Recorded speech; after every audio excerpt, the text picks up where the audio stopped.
So guys నిన్న జరిగిన ఈ పహల్గామ్ అటాక్ గురించి అయితే మీరేమనుకుంటున్నారో అని నాకైతే లిటరలీ నేనైతే చాలా ఎమోషనల్ అవ్వాల్సి వచ్చింది. ఎందుకంటే ఎవరైతే న్యూలీ మ్యారీడ్ కపుల్ ఉన్నారో వాళ్ళు హనీమూన్ కని చెప్పి వెళ్ళినారు కాశ్మీర్ కి. సో అక్కడ ఈ అటాక్ జరగడం వల్ల తను 16th కి మ్యారేజ్ అయింది. వాళ్ళిద్దరికి 16th కి మ్యారేజ్ అయిందంటే 22nd రోజు ఈ ఇన్సిడెంట్ అయ్యింది.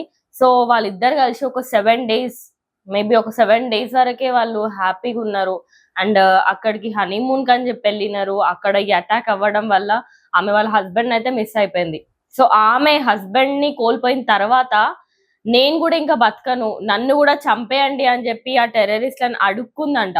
సో వాళ్ళైతే ఒకటే మాట అన్నారు, మాకు కాదు, వెళ్ళి నువ్వు PM sir Narendra Modi sir కి అడుగు అని చెప్పి వాళ్ళైతే ఒకటే స్ట్రాంగ్ అన్నారంట.